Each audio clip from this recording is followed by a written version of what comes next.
Hi, everybody. I'm going to talk to you today about Chapter 9 of Frederick, the narrative of the life of Frederick Douglass. In this chapter, Frederick talks about how at the beginning he talks about how now he could actually tell dates. You remember at the beginning of the book, he could not do that, coming up as a slave. And this is around 1832 that he's talking about in this chapter, that he had left Baltimore to return back to his slave owner's plantation. He spends a lot of time in the chapter talking about Master Thomas Auld. And he describes Master Thomas Auld as a mean man. He was a man who would often not give his slaves enough to eat. He says he can't remember a good act that his Master Thomas had ever committed. He says that he was a really mean man, but he was cowardly. Like his slaves, he struggled to get his slaves to respect him. He says that he believes this was a struggle for him because he was a victim of inconsistency. He couldn't be mean like enough to make slaves scared of him, basically. He said couldn't gain respect from his slaves. Slaves didn't even call him master. They call him by like his first name, which is unheard of. He says that he often used religion to support his slavery.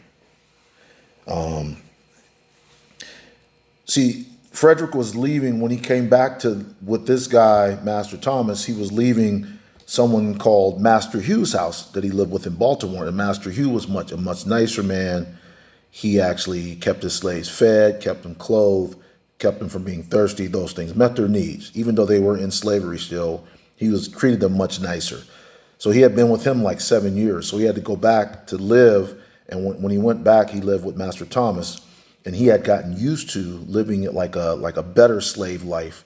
Because in Baltimore, like in the city, he said that city slave owners treated their slaves much better than like the slave owners that were like on plantations in the South on farms.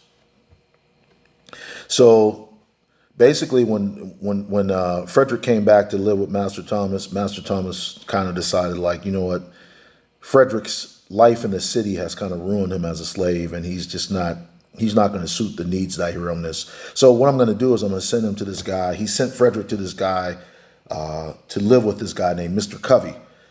And Mr. Covey had a reputation in that area as being what they call a slave breaker. Okay, he was very valuable to the slave owners of that time. So they would send their toughest slaves, the one that didn't want to listen, the ones that were hardest to get to do what they wanted to do, hardest to gain the respect. They would send them with Mr. Covey, and he would break them, almost like training an animal, almost like getting the animal right for the master. So he would get them there, treat them very severely, whip them. Treat them very severely to the point where he broke them, and that they would be easily to work with. And so this Mr. Covey had gotten a great reputation in the community as being a slave breaker. So that's kind of like how the chapter ended. He was talking about how his owner was going to send him to live with Mr. Covey to be broken. So that was chapter 9 of the narrative of the life of Frederick Douglass. Thank you.